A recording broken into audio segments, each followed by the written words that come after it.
I need to make an apology. Last week, I had some doubts about Grand Regent Thragg, and in episode 7 of... I had to eat my words because that man is a monster. So come talk nerdy with me and let's break down this terrifying yet epic episode of Invincible. Spoilers ahead. We start episode 7 off with Thetis Prime wanting to take the coalition of Avengers to attack the planet Viltrum and take out Grand Regent Thragg. The idea behind that is that if Thragg is taken out, then the remaining Viltrumites will scatter across the galaxy and then the coalition can easily pick them off one by one.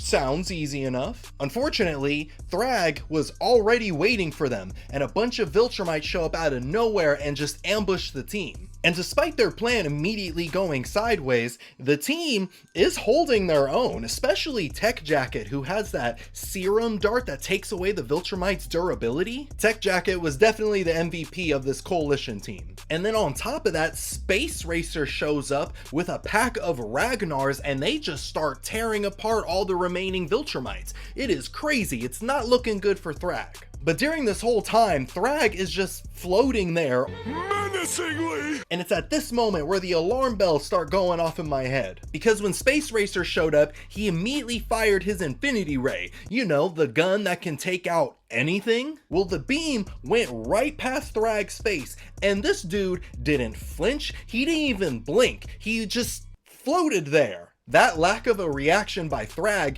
is already a red flag. Actually, that's 3 red flags by itself. They need to get the hell out of there. But I'm just a guy in the real world who talks about superheroes on YouTube. They're not gonna listen to me. But during this battle, Nolan finds an opportunity to attack Thragg, so he goes to throw a punch, and Thragg just channels his Ultra Instinct and just slides out the way, just a little whoop, and then knocks Nolan from space all the way to the surface of the planet Viltrum. Oh dear God, they are in trouble. But instead of attacking him immediately, Thragg tries talking to Nolan and offering him a place back on the Viltrumite side. Thragg then drops the hint that even if the coalition was somehow able to destroy Thragg, will Thetis allow Nolan, Mark, and Oliver to live after the war? Because they're Viltrumites too, and Thetis was clear about destroying all of them. Which, now that I think about it, Thragg is making a good point, because in terms of this war, Thetis has been very Viltrumite about just completely exterminating his enemies. Enemies in this case being the Viltrumites. But despite this, Nolan refuses Thragg's offer, stating that he no longer wants to be a Viltrumite like how they are,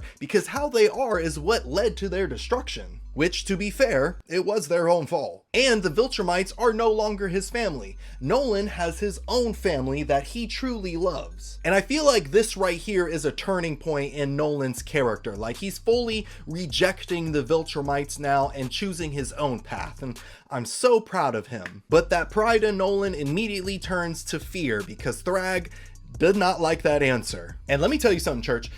What happens next? I don't think I've ever seen in any superhero media thing ever, and it was the most beautiful uppercut that I've ever seen, because Thragg, he winds up that punch, and just the force of that wind up causes the wind to pull Nolan in, and then he just socks Nolan up back into space, and he's just flying for an undisclosed amount of time. He flies through space, crashes into another Viltrumite, and then he just keeps on going. And it's like, bro, he just hit him in and out of orbit. It's crazy. Thragg ends up going back into space, and he goes back to his aura farming, and everyone's still fighting. And that's when Oliver, oh my boy Oliver, Oliver attempts to attack Thragg.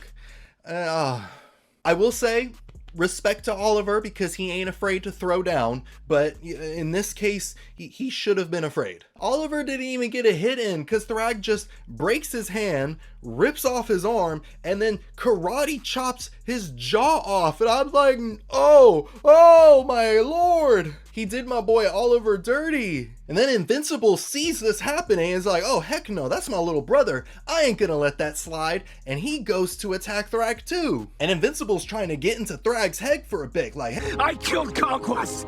I'll kill you too. And I love how all the other Viltrumites were like lightweight looking impressed, like, oh dang, okay king. But Thragg didn't seem fazed by this at all. He was just like, show me. When he said that, I was screaming at my TV like, Mark, no, please don't show him. But of course he did. And Mark punches this man as hard as he can, and there's just a flash, and you see this. What is that? That is the devil. Oh my god, he's in so much trouble. Thragg did not budge at all. He was protected by the power of that crispy fade. So then Thragg grabs Mark and just starts backhanding him through space. And I'm like, this man is a monster. Get out of there. I'm just gonna keep repeating that because why won't they leave? And at this point we find out where Nolan is because he's finally able to stop flying through space after Thragg punched him. And he was able to make his way back to the battle. And up until this point, Thragg has been in a pretty chill mood, all things considered. But what happens next is gonna make him just completely crash out, because Nolan gathers Mark, Thetis, and Space Racer, and they start flying towards Planet Viltrum. And I'm just like, oh, what are y'all about to do? Nolan has Space Racer shoot Viltrum with his Infinity Ray, and then him, Thetis, and Mark start flying through the center of the planet, causing its complete destruction. They said, we can't beat this man in a fight, but we can blow up his house. I'm assuming the idea behind this was the Viltrumites will see their planet just completely destroyed, and that would just demoralize them and force them to surrender. And judging by the looks of all the Viltrumites at seeing their home destroyed, they probably would have. Thragg, however, he does not. I choose death! And I gotta say, Lee Pace killed that line delivery there. Wow, that was beautiful. Thragg is understandably furious about his planet being destroyed, and if you remember, he was spanking everybody while being calm. Imagine what he's about to do now that he's crashing out. Because before anyone can even react, Thragg rips off Thetis Prime's head. R.I.P. the GOAT. And what proceeds next is about 3 to 4 minutes of Thragg just beating on Nolan and Mark. Like, oh dear God. He crushes Mark's windpipe, he breaks Nolan's arm, Mark tries to get away, but Thragg's too fast, leading to this horrifying chase sequence. Nolan tries to help Mark, but Thragg just does a Yahtzee salute through Nolan's stomach, so my first thought was, yeah, he's dead. Then Thragg proceeds to gouge out Mark's eyes, and at this point I'm like, okay, I'm assuming this is the end of the series because they're all gonna die. But it isn't, because Thragg stops himself, and I'm like, what is happening? Even the other Viltrumites are confused, like General Krieg is like, Grand Regent, like, take him out, we're about to win. But Thragg says no, because there's already so few Viltrumites left in the galaxy that it would be wasteful to kill them. So the only reason that Mark and apparently Nolan survived is because Thragg chose to let them live. And Thragg and the rest of the Viltrumites just leave everyone alone and just fly off to who knows where.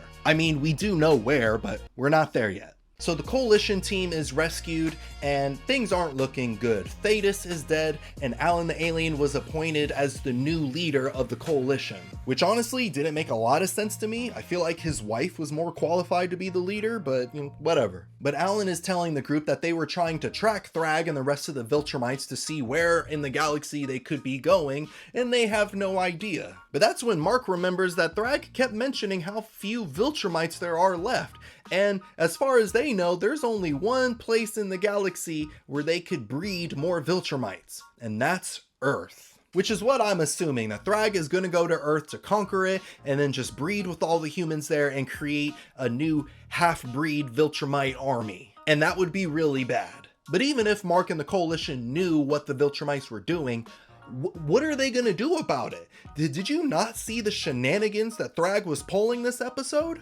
And this is why I wanted to apologize earlier, because I assumed that Thragg was going to be a stronger Viltrumite, but I didn't think he was going to be like that. Thragg is leagues above everyone. He's like Cell Saga Vegeta fighting a bunch of Yamchas. If you know, you know. But I want to know your thoughts. What did you think of Grand Regent Thragg in this episode? Did you underestimate him like I did? Let me know down in the comments below. And if you missed my previous discussion on episode 6, go ahead and click on the box right here, and I'll see you in a bit.